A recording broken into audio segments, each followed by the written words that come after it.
whether you use revenue or profit, and we can debate that because I like using profit as the numerator, divided by how many hours you work a year, which it's easy to do 2,500, 50 hours times 50 weeks. But in the example we use in the book here, we've got $2 million of profit divided by 2,500 hours. That equals $800 per hour. So that means that that's the amount of profit you generate per hour. And so the question then is okay, I should outsource things that cost me less than the $800 per hour.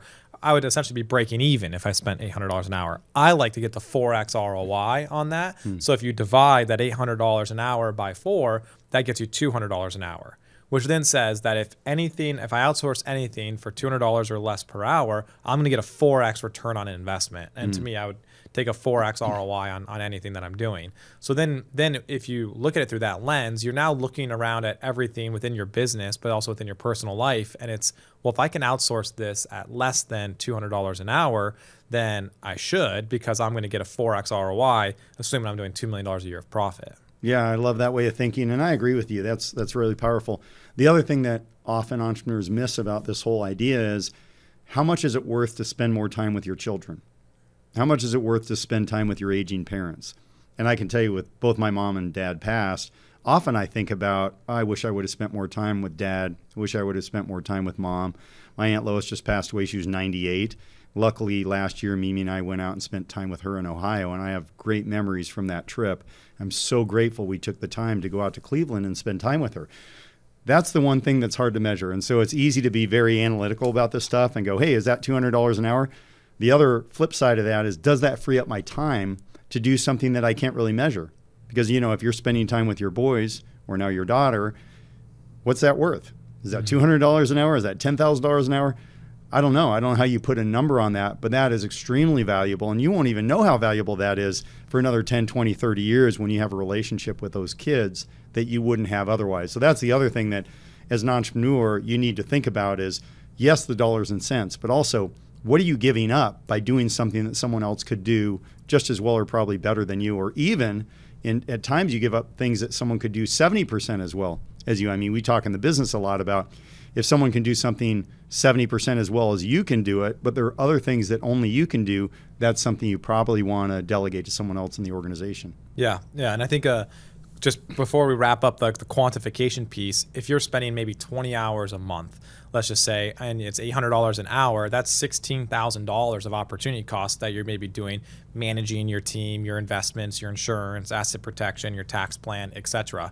So using that same framework, then, if we want to get a 4x ROI, I should gladly pay up to $4,000 a month, because again, the $4,000 times the 4x gets you the $16,000, and that would just get you a 4x ROI. That's just to compensate you for the time opportunity cost and get a great ROI there. That doesn't even factor in all the improved performance or benefits you would get by bringing in the who, not the how. And I think that's the second part of this whole conversation within the time energy shield, is bringing in a team of experts in every facet, every domain within your business, because that's going to get you exponentially better results. And it's not being confusing price with value.